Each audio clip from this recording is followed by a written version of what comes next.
Olá meu povo, tudo bem com vocês? Espero que sim. Não saia desse vídeo, fica aqui comigo só um momento.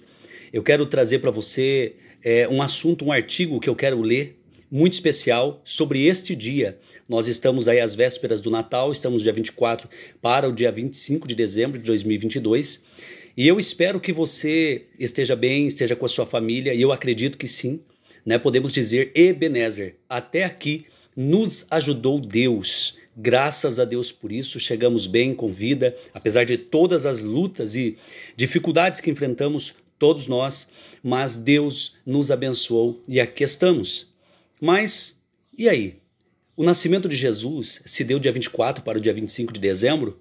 Então, nesse artigo, eu quero ler para você, muito especial, fica aqui comigo, vai ser rapidinho, então não saia deste vídeo.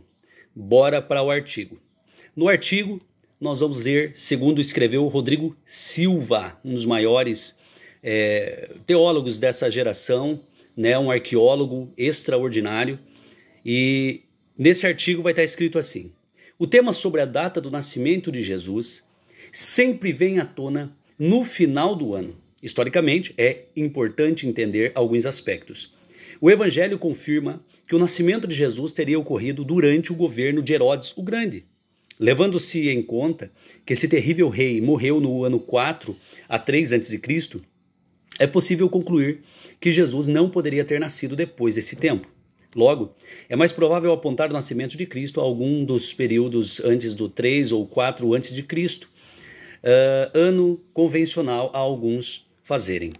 É preciso também considerar que existe um possível ciclo de 14 em 14 anos, verificado nos censos romanos remanescentes. Por isso, o segundo censo de Quirino teria ocorrido no ano 6 depois de Cristo. Portanto, o primeiro censo pode ter sido por volta do ano 8 a.C. Assim, Jesus teria nascido em qualquer período entre os anos 8, 3 e 4 a.C. É muito improvável que o seu nascimento tenha se dado fora desse intervalo. E o 25 de dezembro? A data 25 de dezembro, como o dia do nascimento de Jesus, foi fixada pela Igreja Católica em 525 para coincidir com as festas pagãs do Oriente e de Roma. Segundo alguns historiadores, foi o Papa João I quem oficializou a comemoração. Embora alguns digam que ela já existia desde os tempos do imperador Constantino. Seja como for, os cristãos do Oriente jamais aceitaram essa data e até hoje os armênios comemoram o Natal em 6 de janeiro. É quase nula a chance de Jesus ter nascido no Natal, comemorado pelos cristãos ocidentais no dia 25 de dezembro. No hemisfério norte, o inverno ocorre nos meses de dezembro, janeiro e fevereiro de cada ano. Portanto, se Jesus tivesse nascido em algum desses meses, seria uma época de muito frio e não faria nenhum sentido o fato de existirem pastores e rebanhos acampados à noite sobre as colinas da Judéia, como diz em Lucas 2:8, essa é uma cena típica de estações quentes. Embora não haja nada que impeça a comemoração simbólica do dia 25 de dezembro, essa definitivamente não é a data historicamente apropriada do seu nascimento.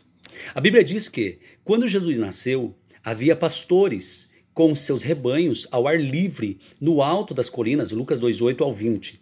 Manter os animais do campo, mesmo à noite, era uma prática comum daqueles dias. Mas ela era propícia para os meses da primavera ou outono. Dezembro, que corresponde ao mês do calendário judaico de Kislev, é o período de inverno e fortes chuvas. Jeremias 36:22, Esdras 10:9, Zacarias 7:1 vão dar essa referência. Ninguém deixaria o rebanho ao relento nessa época do ano. Igualmente, a viagem de Maria e José não seria apropriada numa época de inverno, pelas limitações da época.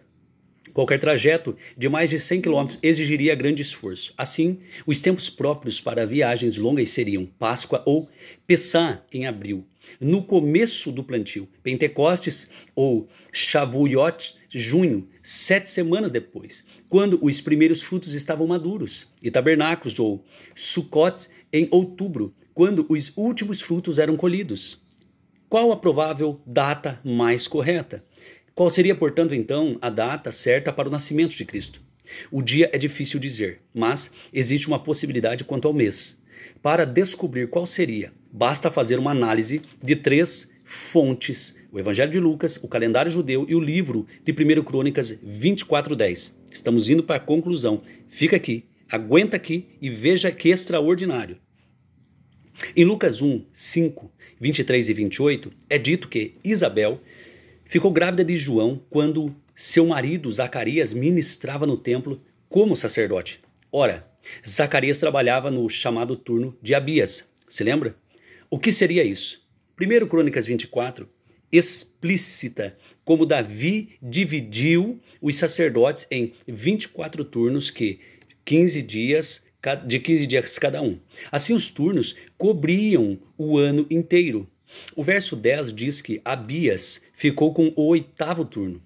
Contando que eram 2 turnos por mês e que o calendário judeu começava no mês Nissan, que equivale a março e abril, entende-se que a segunda quinzena de Tamuz, julho, seria o tempo do anúncio do nascimento de João o Batista e o início da gestação de Isabel. Com 9 meses, Isabel deve ter dado à luz no mês Nissan, que seria março e abril. E quanto a Jesus? Lucas 1, 26 e 36. Diz que Maria ficou grávida quando Isabel, sua parente, estava no 6º mês de gestação, o mês de Tibete, dezembro e janeiro. Logo, Jesus nasceria 9 meses depois disso, no mês de Etanim, que seria setembro ou outubro. Essa, portanto, seria uma hipótese bastante razoável para a época do nascimento de Jesus. Estão entendendo? Então, muito provavelmente Jesus nasceu entre setembro e o mês de outubro. Então, fica aqui esse entendimento para você. Mas eu quero finalizar dizendo algo. O importante é que um menino nos nasceu. E nessa época agora, o que é que nós estamos comemorando? Estamos comemorando que temos dinheiro, que temos saúde ou qualquer outra coisa? Ou estamos celebrando o nascimento do Filho de Deus de fato? E o que significa de fato o nascimento do Filho de Deus? Somente um filho de um Deus? Ou seja, o Filho do único Deus? Não, não é essa a intenção de Jesus, porque Jesus não quer demonstrar poder, nunca quis. Se for olhar para a demonstração de poder, olha para o Velho Testamento. Então nós veremos Deus, o próprio Pai, abrindo mares. Nós vamos ver a voz de Deus falando com Moisés. Nós vamos ver o dedo de Deus descendo em nuvem e dizendo: Moisés, morre. Nós vamos ver Deus dando grandes sinais, grandes prodígios acontecendo. As maravilhas que Deus fez para livrar o seu povo do êxodo, lá no êxodo de Faraó. Então, olhando para tudo isso, Jesus não tem a intenção, o nascimento dele não tem a intenção de demonstrar poder, mas sim revelar o evangelho do nosso Deus, o evangelho da libertação, o evangelho que nos constrange a nos arrependermos dos nossos pecados. Então eu findo dizendo, um filho nos nasceu. Esse filho veio para que nós possamos nos arrepender dos nossos pecados. Então que hoje você possa celebrar a tua libertação, o êxodo de Deus para você, do mundo e das trevas exteriores que te prendiam aos prazeres, aos desejos e a toda coisa maligna, maléfica e a um inferno em tormentas que nos aguardava logo ali na eternidade.